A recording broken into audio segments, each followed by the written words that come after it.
안녕하십니까. 저는 강남 농무법인의 고문으로 있는 김혜선입니다. 오늘 정봉수 노무사님을 모시고 매일 노동 뉴스에 기사가 났는데요. 그게 뭐냐면 7월 12일 날 이제 큰 파업을 예고하고 있습니다. 금속 노동자의 파업. 그거 관련해서 배경 설명을 듣도록 하겠습니다. 예, 안녕하십니까.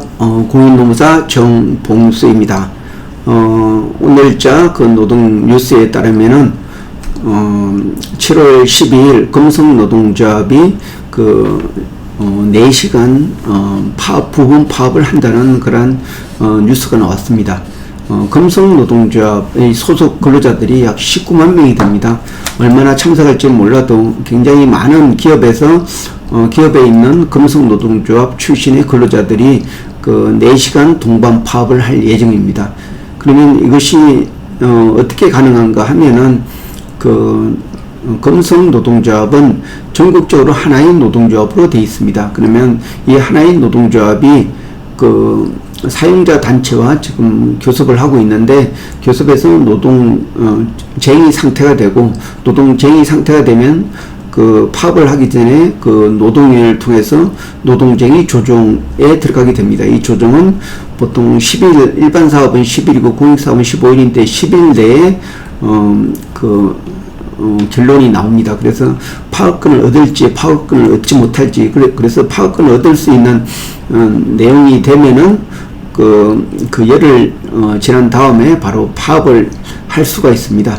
파업을 하기 위해서는 바로 근로자의 쟁의행위 찬반 투표를 거쳐서 각 사업장별로 50% 이상 가반수가 참석해야지 파업이 가능합니다. 네, 그렇다면 지금 절차를 설명을 해주셨는데 절차가 좀 정당화 된 건가요? 그러면 그거에 따라서 조정이 이루어지지 않을 경우는 파업으로 들어가는 건가요? 예, 그렇습니다. 금속노동조합은 전국 단위의 하나의 어떤 노동조합으로 되어 있습니다.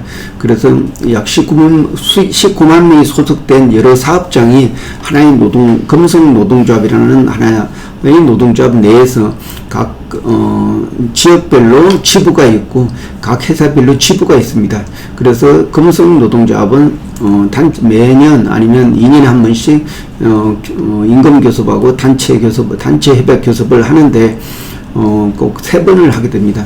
여기 상급단체 금속노동조합 내에서 하고, 또 각 지역별 지부 내에서 교섭을 하고, 그리고 최종적으로 각 사업장별로 지회 내의 어떤 교섭을 통해서 이제 교섭이 이루어집니다.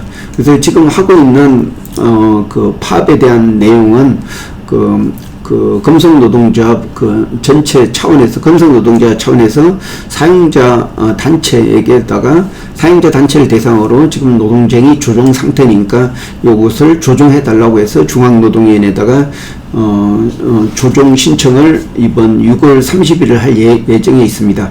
그러면 조정은 보통 10일 정도 뒤에 열리는데, 10일 내에 조정이 이루어져야 되는데, 여기에서 조정이 결렬됐다든지 아니면 조정이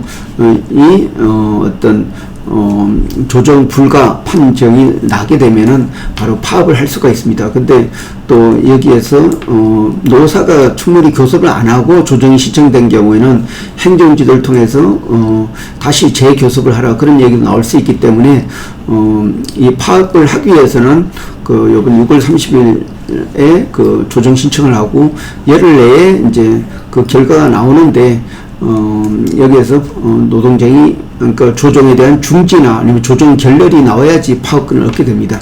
그러면 이 파업이 정당하기 위해서는 이런 조정 절차를 거쳐야 되는 조정 전체주의가 있고, 또 하나는 각 사업장별로 파업에 참가하는 사람들, 그런 사람들이 어떤 가반수의 찬성으로, 사업장별로 가반수의 찬성으로 쟁의행위에 대해서 찬성을 해야지만이 파업이 가능하게 됩니다.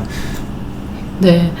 우리나라가 많이 이제 노동자의 권익을 보호하기 위해서 사실 이런 금속 노동자의 자기네 권익을 주장을 하는데, 이렇게 19만 명이나 파업을 하게 되면 여러 가지 산업적으로 조금 일을 안 하게 됨으로써 손실을 보는 일도 있을 것 같은데 전체 금속 노동자 몇 명 중에 이 19만 명이 얼마나 해당하는 건가요? 여기서 그 신문에 나온 19만 명은 전 사업장에 그러니까 금속 노동조합에 소속된 근로자 전체를 말한다고 할 수가 있겠습니다. 근데 여기에서 첨가하는 부분은 각 사업장별로 찬반 투표를 거쳐서 그 50% 이상 그 찬성을 해야지만이 이렇게 내시간의 어떤 파업에 이제 파업을 할 수가 있습니다. 만약에 이런 찬반 투표의 어떤 결과로 50%가 안 된다든지 아니면 찬반 투표를 거치지 않고 거치지 못한 경우에는 바로 파업을 할 수가 없습니다.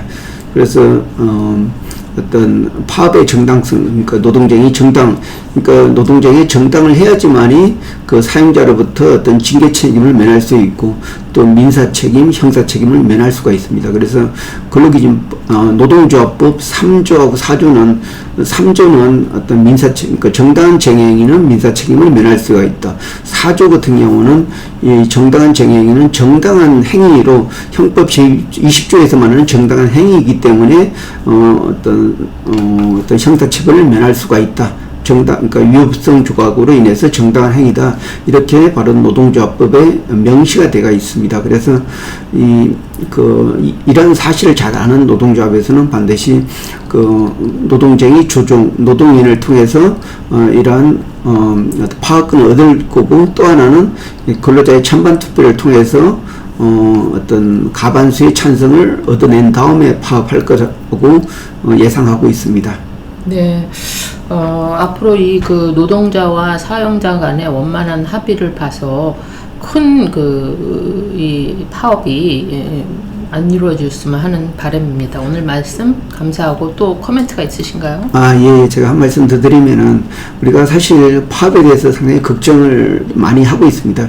당연히 걱정을 하게 되지만은 근데 이런 파업을 통해서 어떤 근로자의 어떤 그 근로 조건의 향상을 이루고 또 그렇게 하기 때문에 바로 그 노동조합법에서 근로자의 어떤 권리를 보호해주고 있습니다. 그래서 파업이 나쁜 게 아니고 헌법 33조 그 1항에 보면은 근로자는 근로조건의 향상을 위하여 자주적인 단결권, 단체 계속권 및 단체 행동권을 가진다. 이렇게 해서 헌법상 보장된 국민의 기본권입니다. 그렇기 때문에 이런 노동조합법이 법으로 만들어져 가지고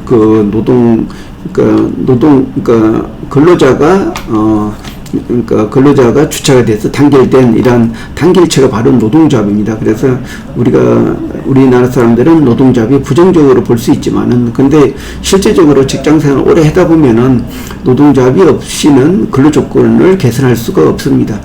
제가 공인노무사로서 20년 생활을 해봤지만은 어떤 근로자의 어떤 집단적인 이런 단결체가 없으면은 근로조건 향상이 불가능합니다. 따라서 이렇게 파업을 해서 어떤 국민들이 좀 불편하더라도 어떤 국민의 기본권을 행사한다는 그러한 생각을 가지고 좀 불편을 감수해 주는 게 바로 어떤 어떤 노동법이나 헌법의 취지라고 생각하고 있습니다. 네, 말씀 감사합니다. 네, 고맙습니다.